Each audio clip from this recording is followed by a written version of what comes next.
It began with a move, one that would send shockwaves through the halls of power in both Ottawa and Washington. A move that, until it happened, many in both capitals considered not just unlikely, but impossible. The very idea seemed unthinkable. For over a century, the United States and Canada shared more than just the world's longest undefended border. They were more than neighbors. They were family, bound by history, culture, and a deep sense of trust. But on October 15, 2025, the special relationship was fractured in a way no one could have predicted. The catalyst was sudden and severe. Sweeping U.S. tariffs slapped on Canadian steel, aluminum, lumber, and autos, industries that form the backbone of the Canadian economy. Intended to protect American industries, the tariffs were seen in Canada as a profound betrayal by a trusted friend. The sense of shock was immediate and widespread. Businesses faced ruin overnight. Political leaders scrambled to respond. The economic fallout was swift, with thousands of jobs at risk and entire communities thrown into uncertainty. The old rules of friendship and mutual respect no longer applied. Decades of cooperation seemed to unravel in a matter of days. For the first time in living memory, Canada saw its southern neighbor as unpredictable, even adversarial. The trust that had defined the relationship was gone. The sense of stability that had defined North America for generations vanished, replaced by a new era of anxiety and doubt. Markets tumbled, and ordinary Canadians wondered what the future would hold. Canada realized, with painful clarity, that its over-reliance on the U.S. was a critical vulnerability. Nearly 3/4 of its exports crossed the southern border. Now that lifeline was in jeopardy. The question shifted almost overnight. Not how to repair the relationship, but how to survive in a world where its closest friend had turned its back. Canadian leaders faced a stark new reality. Canada looked east, toward China, not out of ideology, but out of necessity. The search for new partners and new markets became urgent. It was a risky path, fraught with political and economic dangers, but the American action left few options. The stakes had never been higher. The world watched as Canada took its first tentative steps away from its oldest ally, toward a new, uncertain future, one that would test the nation's resilience, ingenuity, and resolve like never before. The crisis escalated rapidly. On August 1st, the White House imposed a 40% tariff on Canadian goods, citing unfair trade practices. Ottawa condemned the move, but Washington refused to negotiate. With the economy reeling, Canada sent a secret delegation to Beijing. Their mission: explore a comprehensive economic and strategic partnership with China. Beijing saw an opportunity and offered a landmark deal: eliminate tariffs, guarantee purchases of Canadian resources, and invest in energy and tech sectors. In return, China wanted preferential access for its companies. The deal promised hundreds of billions in investment and new infrastructure. By late September, the Sino-Canadian Strategic Cooperation Accord was signed in secret. The stage was set for a public announcement that would shake the world. On October 10th, Prime Minister Carney took to the podium, addressing not only the Canadian Parliament, but also sending a message to the entire world. His words were carefully chosen, resonating with a sense of urgency and determination. He presented the New Deal with China as a necessary step to protect Canadian sovereignty and ensure the nation's survival in a rapidly changing global landscape. Carney emphasized that this was not a rejection of friendship with other nations, but rather a strategic move to secure Canada's future. Carney highlighted the potential for creating thousands of new jobs, fostering technological advancements, and building a future where Canada could thrive independently, free from the unpredictable influences of American policies. The speech ignited a mix of emotions across the nation, with some Canadians feeling a sense of apprehension about the future, while others felt a swell of national pride and optimism. In Washington, the reaction was swift and filled with anger. The corridors of power buzzed with disbelief and concern over the unexpected announcement. The president publicly condemned the move, labeling it a hostile act of betrayal. He warned of serious consequences, hinting at potential economic and diplomatic repercussions. Diplomatic relations took a hit as communication channels froze. The U.S. ambassador was recalled, signaling a significant strain in the once-strong alliance. Senior officials in Washington were caught off guard, viewing Canada's pivot as a direct challenge to American leadership and influence in the region. What began as a bilateral disagreement quickly escalated into an international crisis, drawing the attention of world leaders and media outlets globally.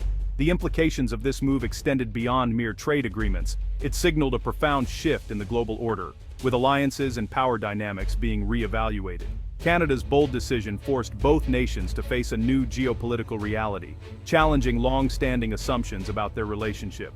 The world's closest allies found themselves on opposite sides of a growing geopolitical divide, with tensions simmering at international summits and diplomatic gatherings. The ripple effects of this decision would be felt far beyond the borders of North America, impacting global markets, trade routes, and international relations for years to come. News of Canada's pivot dominated global headlines. The BBC called it the most significant realignment in Western alliances since the Cold War. Le Monde described it as a geopolitical earthquake. Many countries saw Canada's move as bold defiance, a playbook for independence from US pressure. Social media buzzed with support. Canada Strong and their Maple Dragon trended worldwide. International praise bolstered Canadian pride and reframed the decision as courageous. Yet, traditional allies like the UK and Australia voiced security concerns about closer ties with Beijing. Critics worried about intelligence sharing and Western unity. Still, most agreed. American actions had forced Canada's hand. The world saw a nation choosing survival over tradition. At the heart of the historic accord lay a simple but powerful exchange. Canada's vast natural resources, traded for China's capital and cutting-edge technology. This partnership promised to reshape both nations, forging new economic pathways and technological frontiers. China secured reliable, long-term supplies of oil, natural gas, potash, and lumber from Canada, ensuring its industries could continue to grow. These resources, extracted from Canada's rich landscapes, would fuel China's factories and cities for decades to come. In return, waves of Chinese investment began to flow into Canada, transforming the economic landscape. New factories, infrastructure projects, and business ventures sprang up, creating jobs and opportunities for Canadians across the country. A massive new pipeline, financed and constructed by Chinese firms, would finally connect Canada's energy resources to the Pacific coast. This project opened the door to lucrative Asian markets, promising a new era of prosperity for Canadian energy producers. Chinese technology giants joined forces with Canadian companies to roll out a nationwide 5G network, bringing faster connectivity and digital innovation to cities and rural communities alike. Joint research hubs in Toronto, Montreal, and Vancouver became centers of excellence, focusing on artificial intelligence, quantum computing, and green technology. These collaborations aim to put Canada at the forefront of the next technological revolution. The promise was bold, a technological renaissance for Canada, where innovation would drive growth, and young Canadians would help shape the future with advanced tools and global partnerships.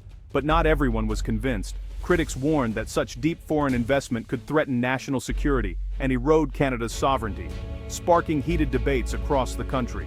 The extensive access granted to Chinese state-owned enterprises raised serious concerns about espionage, data privacy, and the potential for strategic leverage over critical Canadian industries.